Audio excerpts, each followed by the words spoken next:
저는 결혼 2년 차 접어든 30대 초반 여자입니다. 사람은 한 치 앞도 모른다고 이번에 제 위로 새형님과 마찰이 생기게 되면서 시댁 집안에 엄청난 폭풍이 휘몰아치고 말았습니다.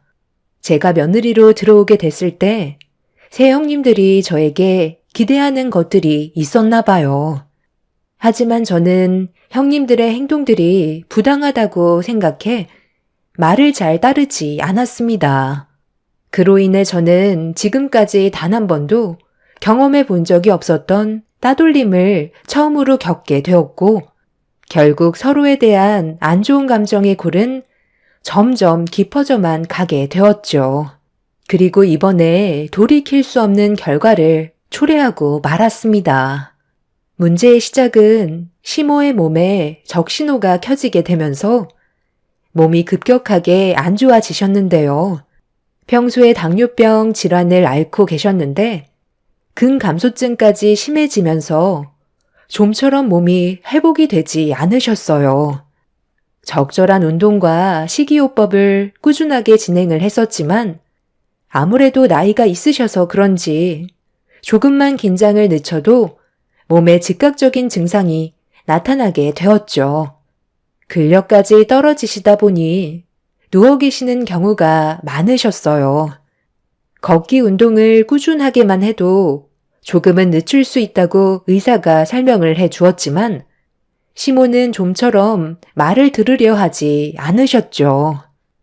그러다 보니 식구들이 시모를 신경 써드려야 했는데 아주버님들과 다르게 새형님은 오로지 전적으로 모든 일들을 저에게 전부 맡겼어요. 평소에도 사이가 별로 좋지 않았었지만 시모의 건강 상태가 안 좋다는 걸 알면서도 시댁 식구들이 있을 때는 앞에서 도와주는 척 하더니 눈에 벗어나기라도 하면 하던 일에서 아예 손을 떼버렸어요. 이런 일이 한두 번이 아니다 보니까 저도 참는 데는 한계가 있었죠. 그러던 중 주말에 가족이 모두 모였을 때 식사 준비를 한창 하던 도중 새형님들이 또다시 음식을 준비하다가 손을 털어 버리더군요. 그리고 막내인 제가 나머지는 알아서 하라며 의자에 앉아 수다를 떨기 시작했어요. 정말 너무하다고 생각하지 않아요? 형님들도 며느리로 들어왔으면 같이 일을 도와야죠. 저 혼자 하면 저녁 식사 시간을 맞추는 게 어렵잖아요. 동서가 손이 빠르잖아. 그리고 저녁마다 식당에서 시간제 아르바이트까지 하다 보니 음식 솜씨까지 좋아서 어머님이 동서가 해준 음식을 아주 마음에 들어하고 있잖아. 우리가 아무리 열심히 해봤자 어차피 좋은 말도 못 듣는데 그냥 처음부터 끝까지 동서가 알아서 음식 준비해주면 되는 거 아니야? 막내 동서가 공식 식모잖아요. 얼마나 일을 잘해요? 며느리로 정말 잘 들어왔다니까요. 묵묵히 할 일만 하니까 잔소리 안 해도 돼서 얼마나 좋아요. 내가 봤을 때 요즘 막내 동서가 불만이 좀 많아 보이는 것 같은데 어머님 저렇게 되시고 나서 해야 될 일들이 많아서 그런지 요즘 한마디만 해도 인상부터 쓰는데 형님들이랑 내가 언제까지 동서의 버릇없는 모습을 봐줄 것 같아? 막내로 들어왔으면 당연히 해야 되는 것들인데 뭐가 너무하다는 거야? 형님들은 이 집에 며느리로 들어온 거 아니에요? 왜 저만 항상 부당한 대우를 받아야 되는 거죠? 막내면 일을 더 해야 되는 그런 법이 어디 있는데요?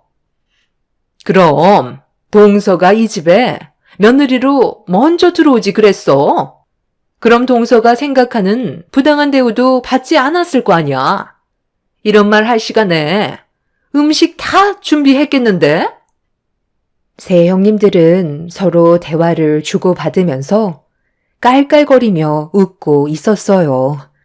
그 모습을 보고 있는 저는 화가 끌어올랐지만 시모의 건강 상태가 좋지 않아 분위기도 안 좋은데 괜히 더 큰 문제를 일으키게 될까봐 상대의 가치가 없다고 생각해 서둘러서 음식을 준비하고 있었어요. 땀 흘리면서 정신없이 움직이고 있는 동안 세 형님들은 정말 손가락 하나 까딱하지 않고 제가 식탁에 올려놓은 음식들을 맛보면서 수다를 떨고 있었습니다. 하나하나 음식을 맛보던 형님들이 어떤 음식은 짜고 간이 맞지 않는다면서 오늘따라 음식 맛이 형편없다며 불만을 털어놓았어요. 첫째 형님이 한마디 꺼내자 둘째, 셋째 형님까지 모두 덩달아 상처되는 말을 계속해서 퍼붓고 있었죠. 저도 사람인지라 참고 참았던 감정이 터지게 되면서 세 형님들한테 한마디 하려는 순간 갑자기 주방으로 들어오신 시모가 저 혼자 고생하는 모습을 보곤 버럭 화를 내셨고 거동이 불편하셔서 지팡이에 몸을 의지하고 계셨는데 갑자기 지팡이를 하늘 높이 올리시더니 세 형님들의 머리를 한 대씩 쥐어 박으셨어요. 비명을 지르면서 놀란 얼굴로 자리에서 벌떡 일어나자 시모가 당장 나가라고 고함을 치셨어요. 너희들 지금 뭐 하는 거냐? 막내 며느리는 땀 흘리며 힘들게 음식 준비하고 있는데 도와주지는 못할 망정 셋이 앉아서 만들어 온 음식 주워 먹고 있어? 어머님, 그건 오해세요. 동서가 워낙 음식 솜씨가 좋으니까 저희가 도와줄 필요가 없어 보여서 잠깐 앉아있던 것뿐이었어요. 그리고 이 좁은 주방에 넷이나 북적거리면 음식 하나 제대로 만들 수나 있겠어요? 동서가 무슨 말이라도 좀 해봐. 우리가 잘못한 거야? 어머님한테 오해를 풀어줘야 할 거 아니야? 어머님이 뒤에서 전부 다 지켜보셨는데 제가 무슨 설명을 더 해드리겠어요. 저도 지금까지 많이 참아왔었어요. 2년 동안 형님들이 저에게 어떻게 했어요? 처음 며느리로 들어왔을 때부터 제가 마음에 들지 않는다면서 온갖 잡일은 저에게 전부 다 시켰잖아요. 형님들이 원하는 대로 움직이지 않고 이 일을 제기하니까 저를 따돌리시면서 아예 상대조차 하지 않았어도 시간이 어느 정도 지나면 그래도 좋은 관계로 바뀔 수 있다고 생각했어요. 하지만 제가 착각한 것 같네요. 너희들은 막내 며느리한테 그렇게 모질게 하고 싶니? 큰 며느리 네가 제일 문제인 것 같다. 손이 사람이면 본이 되는 행동을 해야지.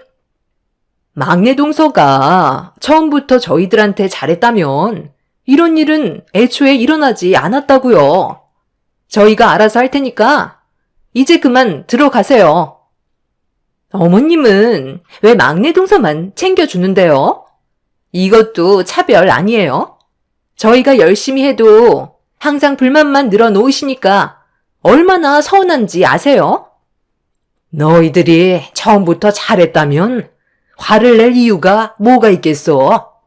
어쩜 셋 다 똑같이 한 사람을 몰아세우는 건데 애들도 아니고 당장 안 일어나? 시모는 들고 계신 지팡이를 힘겹게 휘두르시면서 주방에서 난리를 치셨어요. 세 형님들은 지팡이에 맞기 싫어서 이리저리 피해 다니고 있었죠. 주방이 시끄러워지자 시부모님 안방을 구조 변경을 하던 아주버님들과 남편이 주방으로 들어왔고 시모가 지팡이를 휘두르는 모습에 놀라서는 급하게 말리면서 상황을 진정시켰습니다. 이 일로 인해 가족들 모두가 세 형님들의 행동에 대해 알게 되었고 그동안 어떤 일이 있었는지 전부 듣게 되신 시부는 화가 나셨는지 한마디 하시게 되면서 형님들의 잘못을 추궁하셨습니다. 그날 이후 한동안 집안은 조용해졌고 모두가 공평하게 집안일을 함께하게 되었죠. 세 형님들한테 사과를 받긴 했지만 마음속에서 우러나온 사과가 아니라는 건 알고 있었어요. 그래도 저 혼자만 피해를 보는 일은 더 이상 발생되지 않았다는 것만도 좋게 받아들일 수 있었습니다. 그런데 항상 마음속으로 악한 감정을 품고 있었던 형님들은 좋은 관계로 지내겠다는 시부모님과의 약속을 또다시 어기고 말았어요. 아주버님들과 남편이 시모에게 필요한 물건을 사오기 위해 잠깐 외출을 하게 되었고, 시부는 시모와 함께 마을에 있는 공원으로 잠깐 외출을 한 적이 있으셨어요. 얼마 전에 한바탕 난리가 난 이후 세 형님들과 처음으로 한 공간에 있게 되는 상황이 오게 된 거였죠. 크게 신경 쓰지는 않았는데 첫째 형님이 식재료를 손질하고 있던 저를 보면서 한마디 했습니다.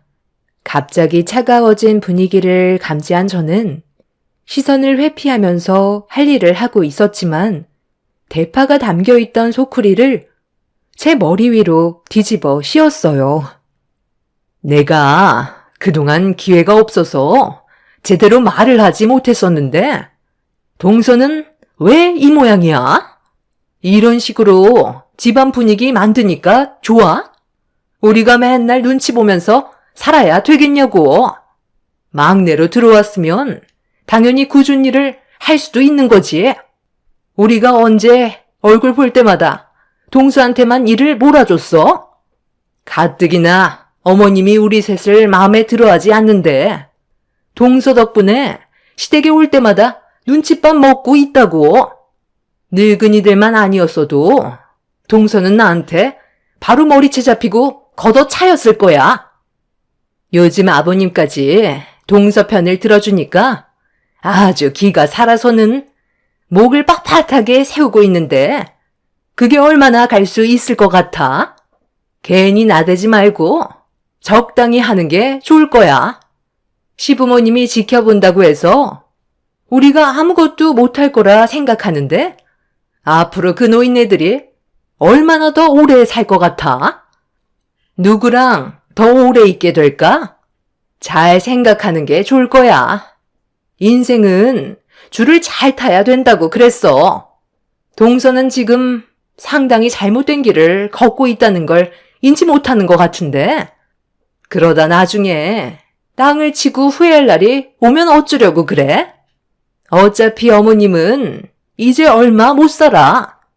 나이도 많은데다가 당뇨에 근감소증까지 생기셨으니 말 다 했지. 한번 시작된 병은 멈출 수 없는 거라고.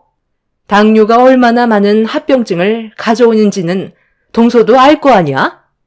오래 살지 못하는 어머님한테 투자하지 말고 어느 길을 택해야 앞으로의 삶이 편해질 수 있는지 생각을 잘해야 될 거야.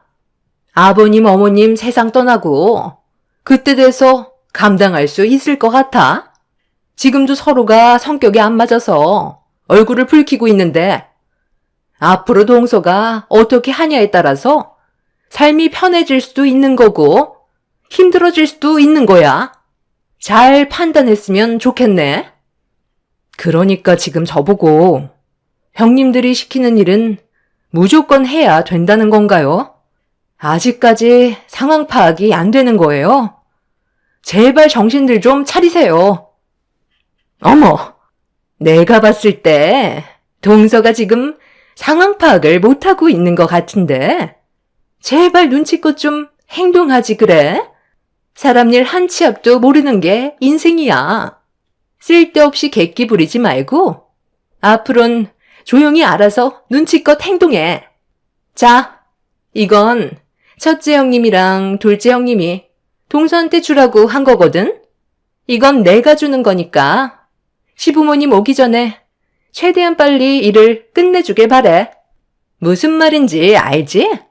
벌어먹고 살겠다고 식당에서 시간제 일까지 하고 있는데 형님이랑 내가 일감 몰아주면 또 한마디 나올 것 같아서 일당 넣어놨으니까 군소리 하지 말고 서둘러 음식 준비 끝내줬으면 좋겠어. 이 정도면 시간제 일당보다 훨씬 센 거 알지?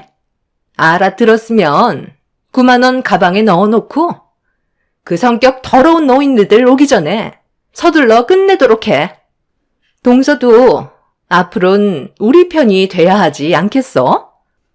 정말 가지가지하네요. 누가 보면 제가 돈독이 오른 사람인 줄 알겠어요.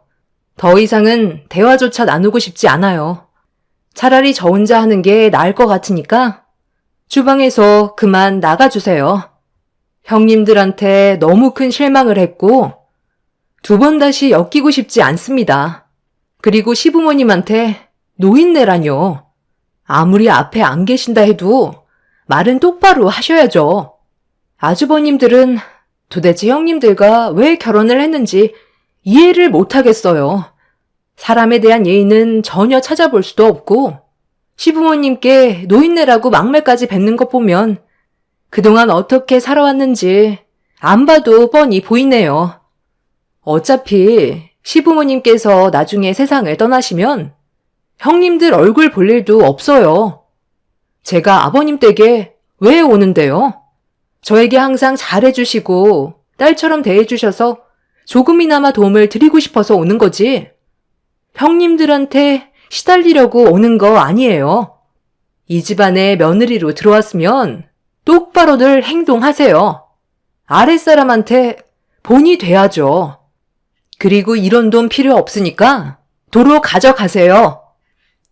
9만 원이 들어있던 봉투를 셋째 형님한테 다시 돌려주는 순간 뒤에서 첫째 형님이 더 이상은 못 참겠다면서 제 머리채를 손으로 휘어 감았어요. 갑작스러운 돌발 행동에 당황한 저는 발버둥을 쳤지만 머리카락을 휘어 감은 상태에서 끌어당기다 보니 제대로 저항도 못한 채 끌려가고 있었습니다. 그만하라고 소리를 질렀지만 첫째 형님은 앞뒤 가리지 않고 막무가내로 행동했고 뒤이어 둘째 형님과 셋째 형님도 그동안 저에게 쌓인 게 많다면서 제 머리를 한 움큼씩 잡았어요. 저도 더 이상 참을 수가 없던 터라 양손으로 세 형님들의 머리채를 잡아 흔들어 댔고 좁은 주방에서 이리저리 부딪히며 서로 뒤엉켜 굴러다니게 되자 주방에 있던 식기들이 전부 바닥으로 떨어져 산산조각이 나고 말았어요. 그리고 셋째 형님이 헝클어진 머리로 저에게 소리를 질렀습니다. 야, 네가 뭔데? 잘 지내던 집안에 들어와서 초를 치는 거야? 너만 아니었어도 이런 일은 절대 일어나지 않았다고. 그냥 시키는 거 묵묵히 하면 되는 거지. 왜 토를 다는 건데? 너는 사회생활도 안 해봤어? 상사가 일을 시키면 군말 없이 하면 되는 것처럼 이 집안에서도 서열이라는 게 있는 거야.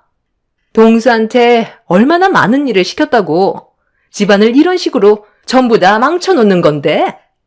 나도 그동안 정말 많이 참았다고. 오늘 아주 끝장을 보던지 아니면 그만 좀 설치고 조용히 지내. 제가 왜 조용히 지내야 되는 건데요? 저는 이 집안에 며느리로 들어온 거지. 형님들이 시키는 거 하려고 그 사람과 결혼한 게 아니에요. 저를 기죽여서 형님들이 원하는 대로 조정하려는 거 제가 모를 줄 알아요? 평생 그렇게 당하면서 살고 싶지 않고 저는 제 타당한 권리를 주장하는 거라고요. 형님들도 이 집안에 며느리로 들어왔으면 당연히 해야 될 일들인데 저 혼자 모든 걸 감당하라는 것 자체가 문제인 거죠. 집안을 무너뜨리는 건 제가 아니라 형님들이라고요. 저는 온 힘을 다해 새 형님들을 뿌리쳤고 바닥에 떨어져 있던 9만 원이 들어있는 봉투를 들어 형님들의 면상에 뿌려 버렸어요. 서로가 한데 엉켜 한바탕 난리를 친 상태라 체력이 다 떨어져 거친 숨을 내쉬면서 숨을 고르고 있었죠. 그렇게 아주 잠깐 침묵이 흐르는 동안 식탁에 올려져 있던 제 가방에서 전화가 울렸어요. 핸드폰을 꺼내들자 시모의 전화였고 제가 전화를 받자마자 시모의 한마디에 새형님은 사색이 된 얼굴로 저를 바라보고 있었습니다. 시모가 이제 그만 들어가도 되냐며 물어보시자 대충 상황이 끝난 것 같다고 말씀드렸고 잠시 뒤 현관문 비밀번호를 누르는 소리가 집안에 울려 퍼졌어요. 당황한 새형님들은 어쩔 줄 몰라 하면서 아수라장이 되어버린 주방을 급하게 치우기 시작했죠. 하지만 이미 시부모님과 아주버님들이 줄지어 들어와 주방에 펼쳐진 광경을 두 눈으로 전부 다 보게 되었고 남편은 제 곁으로 달려와 다친 곳은 없는지 몸을 살피고 있었습니다. 형님들은 시부모와의 약속을 어기게 된 거였어요. 어디 다친 곳은 없는 거야? 꼭 이렇게까지 했어야만 해? 하마터면 당신이 크게 다칠 수도 있었다고. 형수님들은 저희 아버지랑 했던 약속 잊으셨어요? 형님들이 자초한 일인데 어쩌겠어. 약속한 대로 이제 그만 물러나시죠. 저번에 각서까지 쓰고 지장까지 찍었잖아요. 아주버님들 실시간으로 전부 다 확인하셨죠? 제가 아무리 잘하려고 해도 형님들이 저를 이렇게 막대하는데 제가 계속 참고만 살아야 되는 거예요. 여보, 영상 녹화는 잘 됐는지 확인 좀 해줘. 내가 저번에 분명히 경고했을 텐데 한 번만 더 집안에 불미스러운 일이 생긴다면 그때 그냥 넘어가지 않겠다고 나랑 약속까지 해놓고 이게 지금 뭐 하는 짓들이야? 아버님, 이건 전부 다 오해예요. 저희는 그냥 가만히 있었는데 막내 동서가 저희를 도발한 거라고요. 왜 항상 막내 동서 편만 들어주시는 건데요? 우리가 전부 다 실시간으로 확인 다 했는데 어디서 또 거짓말이야?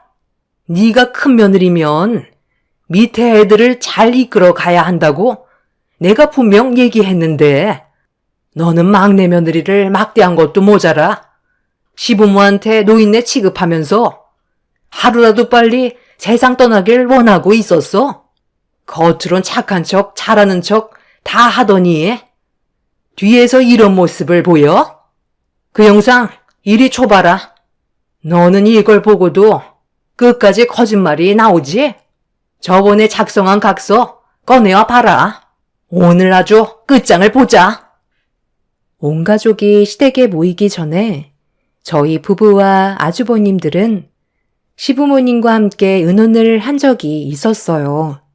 그동안 제가 형님들에게 시달리고 있었다는 것 때문에 버티기 힘들다면서 한동안 형님들과 마주치고 싶지 않다고 했었죠. 시부모님께서도 이런 제가 걱정이 되셨는지 새형님들한테 각서를 받았었지만 항상 눈에 보이지 않을 때 저를 막대하던 행동들 때문에 걱정이 많으셨죠. 이런 문제로 남편이 주방에 CCTV를 설치하길 원했고 모두가 실시간으로 확인할 수 있는 걸로 주방 구석에 설치를 하게 되었습니다. 최대한 조용히 넘어가길 원했었지만 예상했던 대로 형님들은 시댁 식구들이 외출한 틈을 타 저를 막대하기 시작했고 결국 모든 실체를 실시간으로 확인하게 되었던 거죠. 그리고 남편은 거실 테이블 밑에 있던 각서를 가지고 주방으로 들어왔고 시부에게 각서가 넘겨지자마자 새형님들은 그 자리에서 무릎을 꿇었어요. 그 각서는 새형님들의 인생이 달려있을 만큼 무조건 지켜야 하는 각서였죠. 또 한 번 이런 불미스러운 일이 생긴다면 새형님들이 운영하고 있던 화장품 가게를 되돌려 받겠다는 각서였어요. 그동안 벌어들인 수익까지 전부 다 몰수하겠다는 정말 중요한 각서였죠. 여기서 잠깐 상황 설명을 드리자면 새형님들은 아주버님들과 결혼을 하고 육아에만 집중을 하고 있었어요. 그런데 시부께서 형님들한테 같이 사업 하나 해보는 게 어떻겠냐는 말에 평소에 사이가 좋았던 세 형님들은 관심사가 같은 화장품 매장을 차리고 싶다는 말씀을 드렸고, 시부가 가지고 계신 상가에 세 형님들이 화장품 매장을 차릴 수 있었죠. 전적으로 시부가 뒤에서 전부 다 지원해 주셔서 들어오는 수익은 세 형님들이 나눠 가지는 구조로 되어 있었어요. 저는 직업이 있었고 원하는 일을 하고 있었기 때문에 시부가 저에게 똑같이 제안을 하셨을 때 거절을 했었어요. 식당 일을 시간제로 했던 건 부모님 지인분께서 식당을 하시는데 퇴근하고 바쁜 저녁 시간에 잠깐 도와주면 반찬들과 월급까지 챙길 수가 있어서 도와줬던 것 뿐이었죠. 그런데 새 형님들은 이런 저를 식모라며 놀려댔고 이런 일들이 지속이 되자 결국 서로의 감정이 터진 거였어요. 그렇게 시부는 모든 걸 바로 잡으시려고 각서까지 쓰게 했는데 형님들은 저를 증오하는 마음이 훨씬 더 컸는지 돌이킬 수 없는 결과를 가져오게 되었던 거죠. 상황이 심각해지자 그제서야 형님들은 시부에게 매달려 애원을 하기 시작했어요. 아버님, 제가 잘못했어요. 그냥 잠깐 한마디 하려 했던 게 제 감정을 억누르지 못하고 동서를 함부로 대한 것 같아요. 두 번 다시 이런 일은 없을 테니 화장품 매장만큼은 저희가 운영할 수 있게 해주세요. 부탁드릴게요. 제가 손윗사람으로서 많이 부족했고 이제 정신 차렸으니 앞으론 본이 되는 모습 보여줄게요. 저도 항상 막내 동서를 먼저 챙길 테니 마지막으로 딱 한 번만 넘어가 주시면 안 될까요? 이제야 자리 잡아서 화장품 매장에서 발생되는 매출이 상당한데 그걸 다시 가져가신다면 저희가 지금 누리고 있는 생활에도 지장이 생기게 되잖아요. 저도 아버님 며느리인데 꼭 이렇게까지 하셔야 되겠어요? 너희들은 지금 화장품 매장만 신경을 쓰고 있는 것 같은데 뭐 잊은 거 없니? 내 아들들과의 관계도 심각하게 생각해봐야 할 거라고 분명 경고했을 텐데. 어머님, 그런데 그건 저희 부부가 알아서 할 문제죠. 솔직히 어머님도 잘하신 건 없잖아요. 왜 저희들한테만 뭐라고 하시는 건데요? 잘하려고 노력해도 알아주지도 않았으면서 항상 막내 동서만 감싸고 돌았잖아요. 그런 모습이 얼마나 서운하게 다가왔는지 알아요? 이게 다 어머님 때문이라고요. 뭐라고? 네가 그동안 나한테 받아간 건 생각 안 하고 막내 며느리한테 조금 관심 줬다고 그걸 서운해 하는 거야? 어떻게 너희들은 조금도 반성할 생각은 안 하는 거니? 너희 집안이 금전적으로 힘들었을 때 도와준 건 기억 안 나? 사돈분들께서 내 아들을 좋게 봐주셔서 빚까지 갚아줬었는데 그런 건 전혀 고맙게 생각 안 하는 거지? 너 같은 여자가 우리 집안 며느리로 지내는 건 절대로 용납할 수 없다. 너 때문에 내 아들 인생 망치게 하고 싶지 않으니까 당장 갈라서도록 해. 아주 땅을 치고 후회하게 만들어주마. 그리고 너희들이 막내 며느리한테 물리적으로 행동했던 것들 전부 다 영상으로 찍혀 있으니까 소송 들어갈 테고 그에 따른 위자료까지 준비하는 게 좋을 거다. 다시는 우리 집안과 엮일 생각 꿈에도 하지 마. 당신은 지금 당장 사돈분들께 전부 전화 돌려요. 시모는 서 있는 것조차 힘들어 하시는데도 화가 많이 나셨는지 온몸이 떨려오는 걸 참으시면서 새 형님들한테 분노를 표출하셨어요. 각서에는 또다시 이런 일이 반복이 될 시 모든 걸 포기하고 물러나겠다는 마지막 각서 내용의 조건이 적혀 있었죠. 첫째, 둘째 형님은 기회를 달라고 했지만 셋째 형님이 막무가내로 나가면서 시부모님의 신경을 더욱더 날카롭게 만들었고 결국 세 형님들의 부모님께서 전부 다 시댁으로 달려와 모든 상황을 듣게 되시면서 사태는 더욱더 심각해지고 말았습니다. 결국 이 문제로 세 아주버님들은 형님들과의 관계를 심각하게 고민하고 있는 상태입니다. 그리고 화장품 매장은 시부께서 다시 가져가셨고 다른 사람들을 고용해 운영하고 있는 중이에요. 세 형님들은 현재 쥐죽은 듯 조용하게 지내면서 시부모님의 눈치를 보고 있는 상황입니다. 그리고 저를 막대했던 행동들에 대해서는 현재 정신적인 피해에 대한 위자료 소송을 진행 중에 있습니다. 시모의 등살에 첫째 형님 내외는 별거를 하고 있고 둘째 형님 내는 왕래조차 못하고 있는 상황이지만 셋째 형님은 아무래도 아주버님과 이혼을 하게 될 것 같습니다. 도움받았던 걸 감사하게 생각하지 않고 오히려 더 난리를 치는 모습에 아주버님도 포기를 한 듯 보이네요. 셋째 형님네 부모님 빚 갚아드리는 것도 시부모님이 다시 상환하시라고 닥달 중이십니다. 세 형님들은 결국 자신들이 누리고 있던 것들을 전부 다 빼앗기고 일제히 쪽박을 차게 되었지만 아직도 저에게 진심으로 사과를 하지 않고 있는 상황입니다. 저도 형님들을 용서해 줄 생각은 전혀 없는 상태라 앞으로는 더 안 좋아질 수밖에 없겠죠. 제가 먼저 손을 내밀 필요는 없다고 생각합니다. 첫째 형님은 그동안 화장품 매장을 운영하면서 벌어들인 수익으로 씀씀이가 커져서 그런지 시부에게 매달리고는 있지만 절대 받아주지 않고 있어요.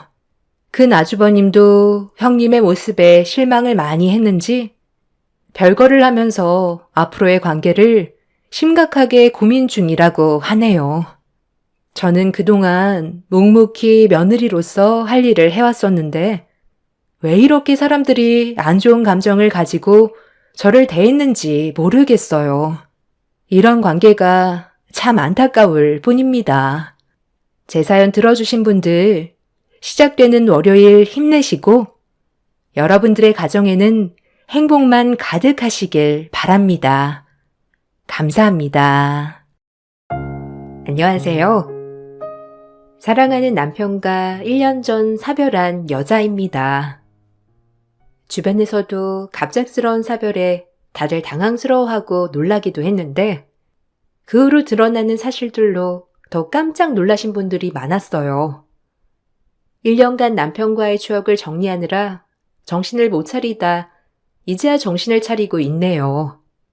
남편과의 갑작스러운 이별은 저에게 큰 충격을 주기도 했어서 어디에다 털어놓기 힘든 얘기를 여러분들에게 한번 얘기를 해 보려고요. 남편의 가정사를 듣고선 정말 마음이 아팠는데 남편의 아버지 시부는 남편이 중학교 때 돌아가셨어요. 시모는 남편이 초등학교에 들어가기 전에 시부와 재혼을 한 사람이었는데 남편보다 5살 많은 딸을 데리고 온 거였어요. 그래도 시부가 계실 때는 화목했던 집안이 시부가 돌아가시고 난 후부터는 차별을 시작했던 것 같아요. 처음 결혼을 하고서 명절에 저희 집을 다녀오고선 남편이 했던 얘기가 아직도 기억에 남아요. 처가댁 사람들은 참 따뜻하고 정이 많은 것 같아. 어떻게 날 마치 몇 년은 더 본 것처럼, 아니 아들처럼 아껴줄 수가 있지? 아까 어머님이 내 손을 꽉 잡아서 말씀을 해주시는데 진짜 눈물이 다 날 것 같더라고. 평생 이런 느낌을 받았던 적이 있나 싶을 정도로 따뜻했어. 좋은 사람들이랑 가족이 될 수 있도록 해줘서 정말 고마워. 당신이랑 결혼을 해서 이런 축복을 받나 봐. 당신이 좋은 사람이니까 가족들이 좋아하는 거야. 그래서 아까 표정이 그랬던 거구나. 나는 당신이 불편할 수도 있겠다 생각을 했어. 불편하진 않았어? 우리 가족들이 당신한테 너무 관심이 많지? 다들 사이 보니까 너무 신나는가 봐. 왜 사람을 쉬지 못하게 자꾸 말 시키고 그러는지. 내가 다음에는 좀 편하게 있게 해달라고 말해볼게. 좋게 봐줘서 나야말로 고마워. 아니야. 난 당신이 너무 부러웠는걸. 사실 아버지 돌아가시고 나서는 집에서 가족끼리 뭘 해본 게 없었던 것 같아. 그때는 그냥 엄마가 마음이 힘들고 그래서 그런가 보다 생각을 했었는데 지금 생각해보면 그게 정상은 아니었던 것 같아. 당신 만나고서야 내가 어떤 상황인지 알게 된 것 같아. 나도 행복한 가족들과 지내고 싶은 마음이야. 아마 엄마랑 누나랑은 그렇게 지내기 어렵겠지? 어머님이랑 언니랑은 차차 한번 노력을 해보자. 노력하다 보면 서로 더 가까워질 수 있겠지. 당신한테도 상처가 크고 힘든 것도 많으니까 점점 시간이 지나면서 그것도 나아질 거야. 앞으로 너무 걱정하지 마. 내가 당신한테는 늘 좋은 사람이 되어줄 테니까. 우리가 같이 노력을 하다 보면 더 나아질 거야. 시모는 남편에게 좋은 사람은 아니었어요. 처음에는 자신이 낳은 아들이 아님에도 시부가 돌아가시고 나서도 남편을 책임지고 키웠다는 사실에 그만큼 애정을 줬구나 생각을 했었는데 그게 아니더라고요. 시모는 항상 신우만 챙겼고 남편은 뒷전이었어요. 그 어린 나이부터 남편은 온갖 집안일을 다 했지만 시모가 자신을 버리지 않고 키워줬다는 점에 남편은 고마움을 느끼고 있었어요. 그래서 그런지 시모는 남편을 정말 하인 부리듯이 막대했고 일하고 있는 남편에게 무작정 오라가라 명령을 할 때도 있었어요. 그래서 제가 너무 화가 나 따진 적도 있었죠. 어머님, 도대체 왜 일하는 남편을 오라가라 하시는 거예요? 뻔히 일하고 있는 시간인 거 알고 계시잖아요. 거기다가 쉬는 날도 다른 일 하지 못하게 어머님한테만 가야 하고. 어머님, 제발 아들 힘든 것 좀 알아주세요.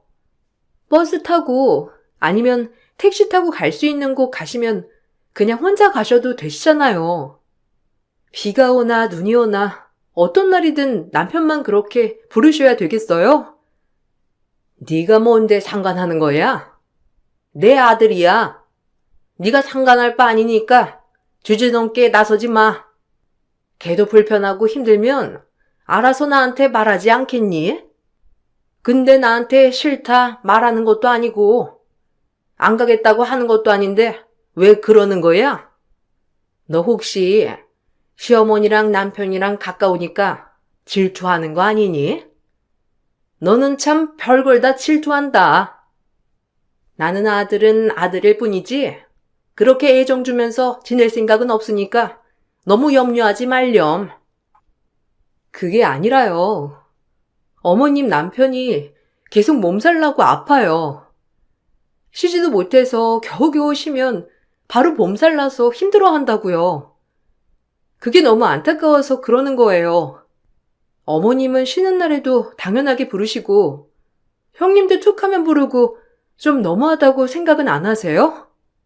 남편이 말을 못하는 것 같아서 저라도 말을 해야 할 것 같아서 말씀드리는 거예요. 이러다가 남편 진짜 병날 것 같아요. 차라리 형님 집에 있을 때 부르세요. 딸이 어떻게 일을 하니? 걔는 몸이 원체 약해가지고 하지도 못해. 그리고 네 남편도 좋아서 하는 일이고 엄마한테 잘 보이고 싶어서 한다는 걸 어떻게 아니? 그리고 애당초 네가 이렇게 참견한 일은 아니거든? 내가 널 시키는 것도 아닌데 뭘 그러니? 가족끼리 그러는 건 사이가 좋아서 그러는 건데 네가 뭔데 뭐라고 해? 시모는 마치 남편이 자신의 말을 듣는 게 화목한 가족이기 때문이라고 말을 했고 처음에는 남편의 입장도 어느 정도 이해를 했어요. 한편으로 보면 시모는 남편이 남이나 마찬가지였는데 내치지 않고 키웠기 때문이었죠. 그런데 알면 알수록 남편이 가스라이팅을 당했다는 생각이 들었고 남편이 어릴 적 일화를 가끔씩 저에게 말을 해준 적이 있었는데 너무 이상한 점들도 많았죠. 엄마가 겉으로 보기에는 쌀쌀해도 그래도 날 잘 챙겨줬어. 방학 때 엄마랑 누나랑 여행을 간 적이 있었는데 혹시라도 내가 굶을까 싶으셨는지 카레를 잔뜩 끓여놓고 가셨거든. 갔다 와서 거기 나라 지폐라면서 나한테 선물이라고 주셨는데 나 아직도 그거 간직하고 있다니까. 그래도 엄마가 날 생각하시는구나 싶어서 그때 참 기분이 좋았어. 그래? 의외네. 근데 방학이라고 했으면서 왜 당신은 안 갔어? 당신도 그냥 따라서 가면 되지. 얼마 동안 가셨는데 카레를 잔뜩 끓여줬다고 하는 거야? 그때는 그래도 당신이 어리니까 어머님이 당신 잘 챙겨주셨나 보네. 한 열흘 갔다 오셨나? 그때 누나랑 거기 엄마 친정에 갔다 온다고 했던 것 같아. 아마 날 데리고 가긴 그러셨겠지. 그래서 나는 못 가고 집에 있었던 거지. 그때 엄마 언제 올지 모르니까 카레를 얼마나 아껴 먹었는지 몰라. 밥도 해야 하는데 처음에는 할 줄 몰라서 옆집 아줌마한테 물어보고 해 먹었지. 그때가 겨울인가 그랬는데 기름이 다 떨어져가지고 냉골에서 겨우 잠잤다니까. 엄마한테 전화할 방법도 없고 그러니까 그냥 꾹 참았지 뭐. 뭐? 아니, 아무리 그래도 애 혼자서 열흘 동안 그냥 두는 게 괜찮은 건가? 당신 진짜 안 삐뚤어진 게 신기하다. 나였으면 한 번은 삐뚤어졌을 것 같은데 그런 거 없이 바르게 컸네. 근데 당신은 어머님이 그렇게 해도 원망 한 번 안 했어? 왜? 나는 그러면 다른 가족들한테 보내달라고 하거나 그랬을 수도 있을 것 같아.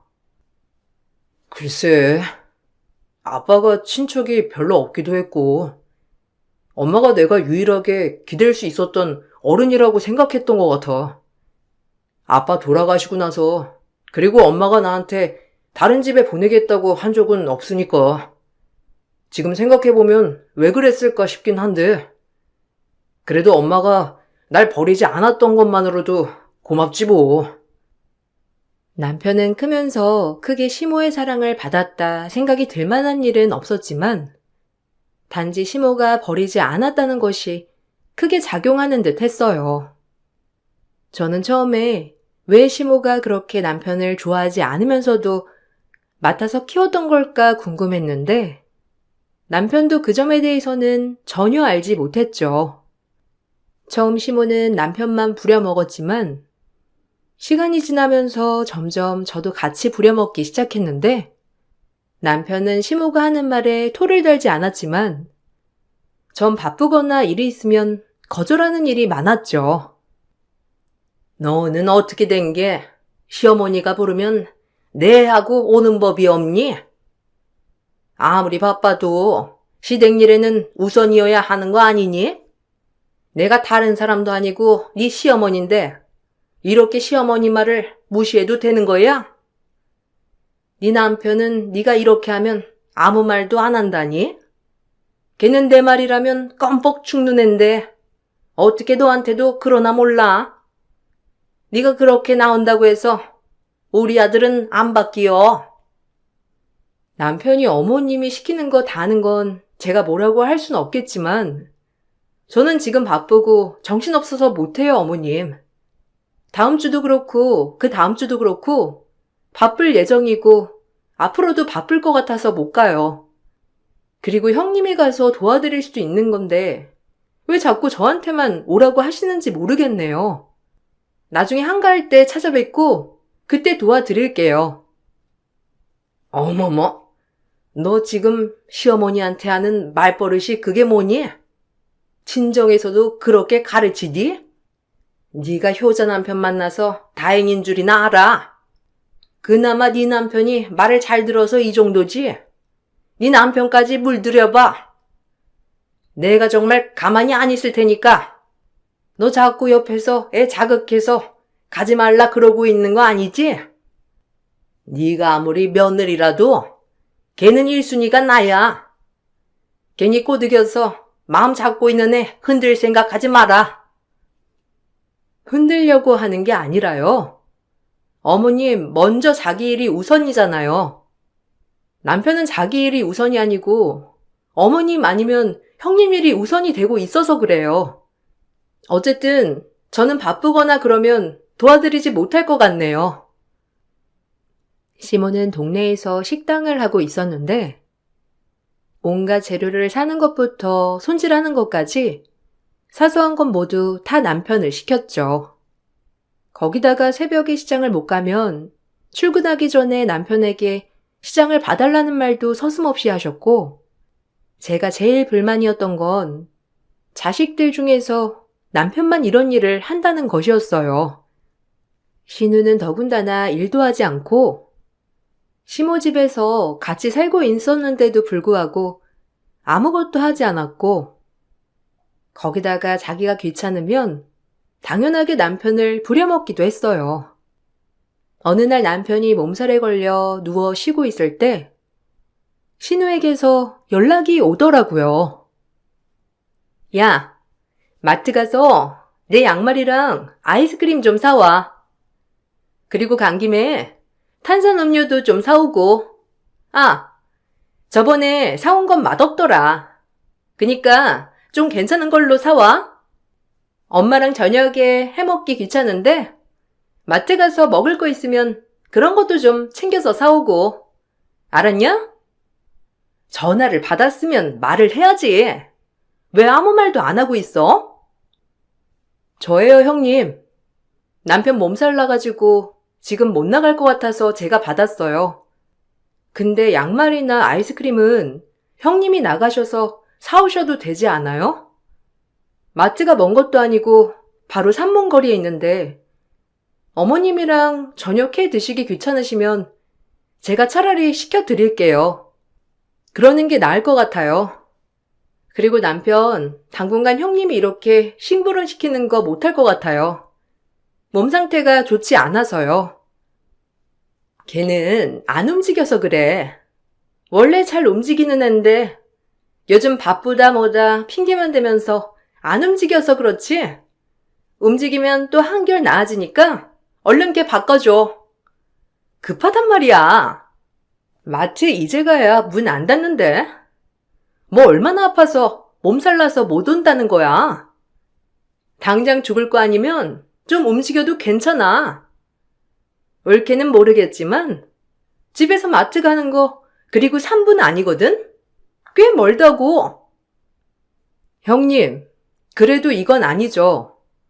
남편 몸살 크게 와서 지금도 잘 못 자고 있어요. 그러니까 오늘은 형님이 직접 다녀오세요. 멀어도 그 정도는 운동 삼아 갈 수 있는 거리잖아요. 안 그래도 형님 요즘 집에만 계셔서 답답하다고 하셨다면서요. 이참에 나가서 바깥바람도 좀 쐬고 필요하신 거 같이 사시면 될 것 같아요. 전화 왔었다고는 남편한테 나중에 전할게요. 집에서 아무것도 하지 않고 빈둥빈둥 놀기만 했던 신우도 항상 남편에게 연락을 해서 필요한 물건 심부름을 시키곤 했죠. 그 모습을 보면서 남편이 안쓰럽기도 하고 짠한 느낌이 들었는데 신우에게 뭐라고 했다는 걸 알게 된 시모는 바로 저에게 전화를 하셔서는 난리를 피우셨답니다. 너는 내가 우습니? 시어머니가 시집살이 하나도 안 하니까 지금 네가 우스워서 그러는 거지? 안 되겠다. 너 그러지 말고 당장 시댁으로 와. 어떻게 감히 형님한테 이래라 저래라 네 멋대로 하는 거야? 너네 친정에서는 시댁 식구들 이따위로 대하라고 가르치던? 안 그래도 내가 나한테까지 이래라 저래라 하는 꼴을 보고선 안 되겠다 싶었는데 결국에는 네 신우한테 그따위로 대해? 얼른 시댁으로 와! 남편이 아파요. 당장 나가지도 못하고 하루 종일 끙끙대면서 잤다 깼다 하고 있는데 그 상황에서도 자기 필요한 물건 사가지고 오라고 하는 게 말이나 되는 거예요? 제가 그래서 남편 너무 아프다고 당장 나갈 수 없다고까지 했는데도 막무가내로 와야 한다고 하는데 제가 화가 안 나겠어요? 어머님, 남편이 많이 노력하고 있어요. 어머님이 이 노력하는 걸 조금만 알아주셨으면 좋겠어요. 우리 집처럼 화목한 집이 어디 있니? 분탕질하는 건 너 아니야? 네가 없었을 때는 우리 이렇게 사이가 안 좋을 때가 없었어. 네 신우가 나한테 뭐라고 하는지 아니? 너랑 결혼하고 나서부터 아들이 변했대. 착하게 말 잘 듣던 동생이 결혼하고 나서는 변했다고 하더라. 네 신우뿐만 아니라 나 역시도 그렇게 생각해. 아들을 어떻게 구워 삶았는지 모르겠지만 애당초 우리 집은 이렇게 사는 게 당연했어. 네가 와서 이상하다마다 하기 전까지는 전혀 이상할 거 없었다고. 남편이 하나부터 열까지 다 하니까 이상할 게 없으셨던 거죠. 이게 왜 안 이상해요? 몸이 아파서 쓰러져 누워 자고 있는데도 일어나서 심부름을 해야 하고 시키는 거 다 해야 하고 이게 안 이상한가요? 어머님, 그러다가 남편 진짜 쓰러져요. 지난 주말에도 어머님 가게일 도와준다고 새벽부터 나가서 자정에 마감할 때까지 있었잖아요. 그러고서는 다음날 바로 출근했어요. 남편 좀 아껴주세요. 시모나 신우는 가족 간 사이를 갈라놓는 게 저라고 했지만 제가 보기에는 남편이 꾸역꾸역 이 관계를 이어오는 것 같았어요. 그런 남편에게 저는 원래 가족이라는 건 어떤 건지 매번 얘기를 해주었고 남편 스스로도 느낄 수 있도록 도와줬죠. 처음에는 혼란스러워했던 남편도 점점 시모와 신우의 태도가 과하다는 걸 알기 시작했어요. 주말마다 자기 시간 없이 가족을 위해 시간을 쓰고 있음에도 불구하고 단 한 번도 고맙다는 소리조차 듣지 못했던 남편은 이 상황이 굉장히 불합리하다고 생각을 하기 시작했죠. 그래도 바로 남편의 태도가 바뀌지는 않았는데 한 1년쯤 지났을까? 그때부터 점점 남편의 태도가 자기 주관적으로 바뀌기 시작했고 그렇게 바뀌니 시모와 신우는 더 남편을 잡으려고 안달이었죠. 그러다 남편은 참다 터져서 시모와 크게 다투기도 했어요. 이게 여자에 미쳐가지고 가족을 버리는구나. 네가 지금 엄마한테 뭐라고 있는 줄 알기나 하는 거니? 어떻게 엄마한테 이렇게 버릇없이 굴어? 내가 너한테 돈을 달라고 했어. 뭘 달라고 했어? 고작 일하는 거 도와달라고 하는 게 너한테는 그렇게 벅찬 일이야? 가족이라면 서로 도와줘야 한다고 말했던 아들은 어디 가고 이렇게 말도 안 듣는 애가 됐어. 다 네 와이프 때문이지? 아니에요. 제발 와이프 탓 좀 하지 마세요. 엄마 생각해보니 제가 너무 억울해서요. 저는 지금까지 엄마한테 할 수 있는 만큼 다 한 것 같아요. 시키는 거 군소리 없이 다 했고 어떻게든 원하는 대로 해보려고 노력했는데 엄마나 누나는 항상 부족하다고만 하셨잖아요. 근데 제가 결혼하고 보니까 가족이 그런 게 아니던데요? 아무리 부족해도 서로 채워주려고 하지 한쪽만 받으려고 하는 게 아니잖아요. 뭐? 내가 어떻게 받기만 했다고 하는 거야? 내가 널 어떻게 키웠는데 내 피 한 방울 들어가지 않은 자식을 고이고이 걷어서 길러줬건만 결국에는 너도 자기 와이프만 믿고선 날 이렇게 버리는 거니? 네가 나 아니었으면 이렇게 클 수 있었을 것 같아?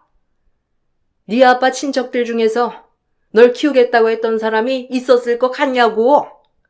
곱게 키워줬더니만 딴 여자 말에 놀아나? 그때 그렇게 걷어준 것 때문에 지금까지 참은 거예요. 그렇지만 앞으로는 저도 참지 않을 거예요. 뭐 때문에 이렇게 하면서까지 절 키우셨는지 모르겠지만 저도 이제는 이게 공평하지 않다는 거 알거든요. 앞으로 이렇게 부르지 마세요. 그날 이후로 남편은 시무와 신우에 대한 거리를 두기 시작했어요. 사실 이렇게 남편이 거리를 두면 시댁 식구들과 점점 더 멀어질 거라 생각을 했는데, 그런데 시댁 식구들의 태도가 이상하더라고요. 그렇게 까칠하고 남편을 하인 보듯이 대하던 시모는 갑자기 남편에게 잘해주려고 노력을 하셨고, 자꾸만 연락이 오고 걱정을 하시기도 했죠. 갑자기 왜 그런가 의아한 마음이 들기도 했는데, 남편은 시무와 신우 전화를 잘 받지 않았고, 그러다 보니 제가 전화를 받게 될 때도 많았어요. 우리 아들 바쁘다니? 전화를 해도 통 받지를 않네. 누나가 해봤는데도 전화가 잘 안 된다고 해서 내가 걱정돼가지고 너한테 연락을 해봤어. 별일 없지? 요즘 꿈자리가 너무 사납더라고. 아들이 많이 스트레스를 받는가 보더라. 그때 내가 아들이랑 너무 크게 다퉜나 싶기도 하고. 알지? 내가 워낙 성격이 예민하고 민감하잖니. 그때가 딱 그게 심했던 시기였는데 나도 참지 못하고 너무 질러버린 것 같아. 아들 마음은 좀 풀린 것 같니? 내가 안 그래도 요즘 아들이 캠핑에 빠져 있다고 해서 장비 좀 하나 사줄까 싶은데 뭐가 좋겠니? 캠핑 장비요? 글쎄요. 남편이 그런 건 자기 취향에 맞춰서 사는 편이라. 어머님 근데 남편 캠핑 다니는 건 어떻게 하셨어요? 남편이 신우나 누구한테 직접 말한 것 같지는 않은데. 남편이 혹시 말을 했어요? 저도 말씀드리진 않았던 것 같은데요? 내가 좀 알아봤지. 요즘 걔 주말마다 캠핑 자주 다니더라. 너도 같이 다니니? 보니까 혼자 캠핑도 하고 하는 것 같던데. 날씨도 쌀쌀하니까 난로 이런 거 사주는 게 낫겠니? 걔가 전화도 안 받는 거 보니 나한테 삐진 게 아주 오래 가는가 봐. 그래도 내가 몇 번 전화하면 못 이기는 척 받아서 말이라도 들어보지. 내 말은 듣지도 않으려고 해서 이렇게 선물 공세라도 해야 되겠어. 우리 아들 요즘 건강은 좀 어떠니? 네, 마음이 편해서 그런지 잠도 잘 자고 잘 지내고 있어요. 어머님, 좀 시간이 필요한 것 같아요. 안 그래도 혼자 마음 식히고 오라고 주말마다 캠핑 다니고 있는 거거든요. 천천히 시간을 좀 두시고 지켜보시는 게 좋을 것 같아요. 시간이 뭐가 필요해? 가족끼리는 이런 싸움도 있다가도 없고 그러는 거지. 걔가 그냥 결혼하고 나니까 와이프한테 잘 보이려고 이렇게 크게 화냈나 봐. 전에는 한 번도 이런 적이 없었는데 말이야. 어쨌든 우리가 나쁜 마음에서 그랬겠니? 우리도 좋은 마음으로 가족이니까 편해서 그런 거지 뭐. 시무의 갑작스러운 태도 변화에 당황스러웠고, 그전에는 남편을 못 부려먹어 안달이었던 사람이었는데, 왜 갑자기 남편을 챙기나 싶기도 했죠. 그런데 남편은 그게 왜 그런지 알 것 같다면서 말을 하더라고요. 엄마 아마 이번에 청약 당첨된 거 그것 때문에 그럴 거야. 지금 살고 있는 집 팔아서 그 집으로 들어가려고 했던 것 같아. 근데 잔금이 모자랐고 당장 팔아야 하는데 그 집이 내 명의니 어떻게 하겠어. 발등에 불 떨어지니까 갑자기 잘해주는 거지 뭐. 나도 참 그동안 그렇게 당하고서도 그래도 엄마가 잘해주니까 마음이 흔들리더라. 이번에는 진짜 마음 굳게 먹어야지. 청약이 당첨되셨어? 아니, 언제?